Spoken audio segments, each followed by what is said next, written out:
Deadman's Island. Is there a point when a place can be so saturated with suffering and violence that this anguish somehow possesses it? I don't necessarily mean with ghosts and goblins, but with images, impressions, and textures gleaned from an evil past that have permeated a place to the point where these become palpable textures within our reality, like images of light imprinted onto film or voices on a tape. I have often pondered this when looking at locations of ruthless history that have, for whatever reasons, become inextricably linked to weirdness and the unexplained. Is human folklore and superstition more than enough to make this so, or are there some forces which we have yet to understand allowing blackened, vile history to make its mark upon our world, allowing these atrocities to come back and haunt us as surely as the image of a dead loved one can? If there are such places in this world, then a small, rocky slash of land in Canada certainly seems like it could be one of them. With a history stained with blood and its trees and land well acquainted with human suffering, blood, and perhaps the screams of the doomed, it is an eerie place that seems as if it could possibly be host to such flickers of the past. Or maybe just plain ghosts. Perhaps both, or maybe nothing at all. Regardless of the root causes of its bizarreness, it is an intriguing place worth consideration among locales of the strange. Let us take a look. Just to the south of Stanley Park, of Vancouver, British Columbia, standing within Cole Harbour, is a small, picturesque island that seems rather inconspicuous for the most part, with most visitors to the popular nearby Stanley Park hardly even realizing it is there.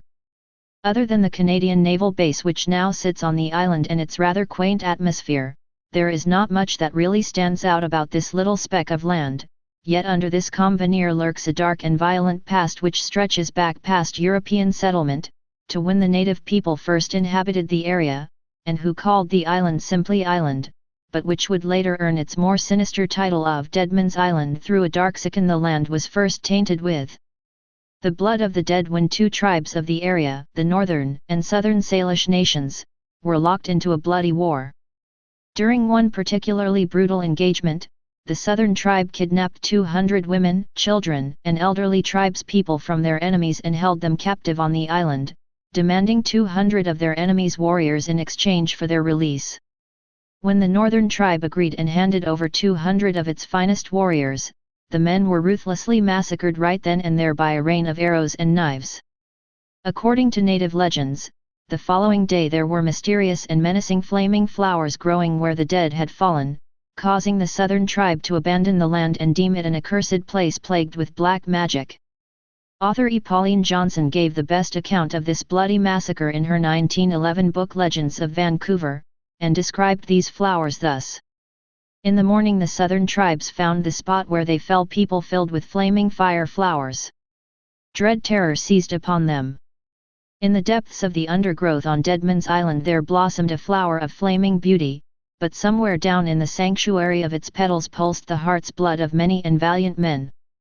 From that point, the island was known as Deadman's Island, a name it officially retains today, and the native peoples of the area saw it as a forsaken land of the dead, fit only as a burial ground for more corpses to join the ones that were already there.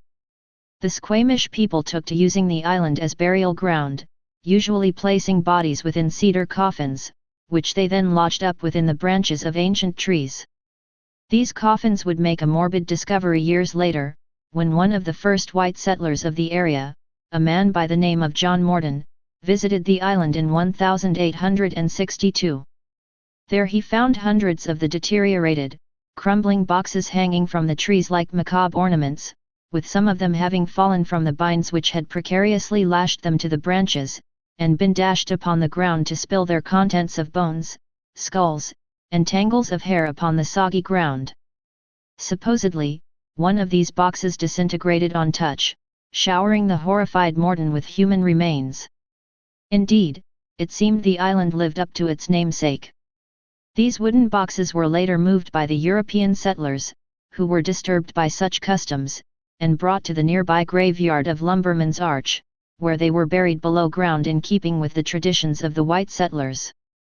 Despite the removal of the burial coffins, Deadman's Island would remain a place where only the dead went, and it retained its purpose as a burial ground, this time for the outsider settlers who were pouring into the region. Starting from the early 1870s, the island became a veritable dumping ground for the corpses of the dead, serving as a graveyard for dead merchant seamen, the bodies of workers killed during the perilous construction of the Canadian Pacific Railway line, the 21 victims of the Great Fire of 1886, and pretty much anyone who died in the surrounding areas who could not afford a more upscale burial, including vagrants, outlaws, prostitutes, lepers, societal outcasts, and immigrant menial workers and laborers. These burials would continue, and the bodies would pile up until the nearby Mountain View Cemetery opened in 1887.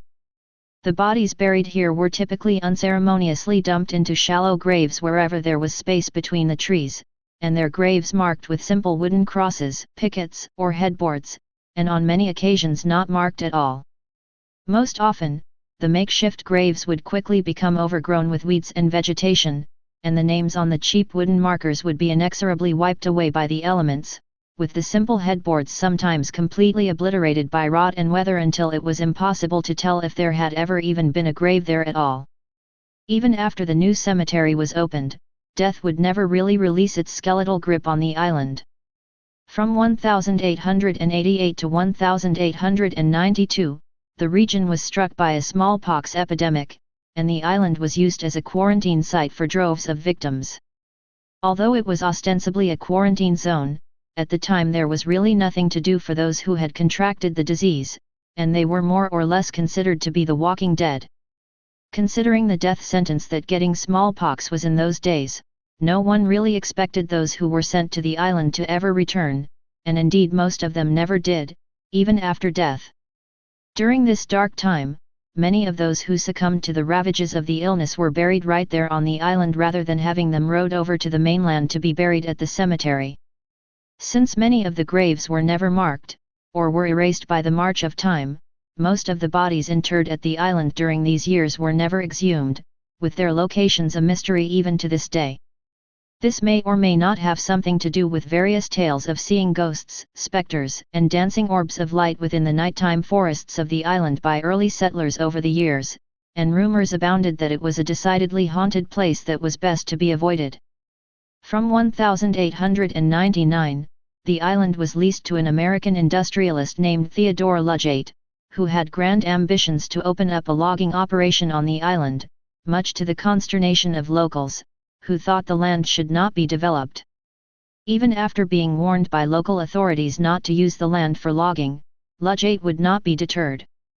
Ludgate's plans would be dashed when he defiantly headed to the island in April of 1899 with 30 of his men in order to start building a lumber mill, and found a large contingent of police waiting for them in order to prevent them from starting, by force if necessary. Ludgate would be arrested when he began trying to chop down a tree anyway. These confrontations between police and Ludgate would continue until 1911, when he was finally granted the legal right to log on the island, and he would subsequently steadily strip it of nearly all of its trees, while at the same time evicting a rather flourishing squatter community, until his lease expired in 1930. It was around this time, during the logging dispute, that the island began to take up a more prominent reputation in the public eye as not only a place with a bloody history, but as a haunted place as well. In 1909, during one of the numerous showdowns between authorities and Ludgate's loggers, police actually camped out on the island to make sure no one would start chopping down trees. It was during this time that some of the officers claimed that they could hear disembodied voices screaming, as well as the rattling of chains. Some even claimed to have seen ghostly skeletons which warned them that great harm would befall anyone who tried to chop down the trees of the island. Of course, these reports were not taken very seriously at the time and were mostly chalked up to nerves and overactive imaginations spurred on by spending the night in the dark on such a spooky island. The skeptical police chief ended up telling his men to just carry torches about at night to put them at ease and keep any restless spirits at bay. No word if this was actually effective or not. The rumors of ghosts on the island were not enough to deter industrious entrepreneurs from trying to acquire the island and turn it into an amusement park, entertainment district, or resort area, and others wanted to turn it into a park, museum, or memorial site, but none of these plans ever come to fruition. In 1942, the government turned the land over to the Canadian Royal Navy and the island was used for the location of a naval base called HMCS Discovery. It was with the island's transformation into a military base that reports of ghostly occurrences and paranormal phenomena began once again in earnest. Since its construction in 1944, naval officers and Royal Canadian Navy reservists at HMCS Discovery have been beset with all manner of strangeness here, ranging from hearing numerous anomalous sounds such as breaking glass, furniture being moved, voices from nowhere, shouts, inhuman screams, spooky chanting sounds, and footsteps, to being pushed or tapped by unseen hands, to seeing various apparitions, glowing eyes in the fog, mysterious lights, shadow people, and an eerie glow emanating from the trees that seems to flicker and writhe like flames before slowly congealing into a human form. Additionally, personal belongings and other objects are said to continually go missing, often ending up in strange places far from where they should be, and lights or electrical equipment seem to have a disconcerting habit of turning themselves on and off. It is said that many of these seemingly supernatural events seem to gravitate around a place called Building Number 1. Another location that is known for its ghostly activity is one of the storage areas which was once a holding cell for prisoners. According to base lore, a young worker on the island during the war hung himself within the dank cell after being imprisoned there for theft, and it has remained haunted ever since. Some stories told by those stationed on Deadman's Island stand out as being particularly chilling. One famous story is that of a leading seaman named Anne-Marie Hamilton. Although no one usually sleeps on the island, with the facilities locked up and personnel going to their homes at night, and only a watchman positioned at the front gates, Hamilton had requested special permission to stay overnight to complete some work. The building she ended up in was the notorious Building Number 1, and that evening she was awoken by the sound of two men going up an outside stairwell. She could clearly hear them calmly talking as they ascended up to the third floor just above her and proceeded to move around furniture from the sound of it, which was joined by the sounds of doors opening and closing, for about 30 minutes before all went silent. Although it was certainly odd that anyone would be there at that late hour, or at all for that matter, Hamilton just assumed that some others had also ended up staying on the island that night for some important business. It wasn't until the next day that she would realize that anything was amiss. When she asked the front gate guardsman who had been at the base the previous evening, she was told that she had been the only one and that no one else had come through the gates all night. Although it was very strange, and she didn't immediately jump to the conclusion that it was ghosts, the experience was certainly unnerving for her, and she would say later of the incident.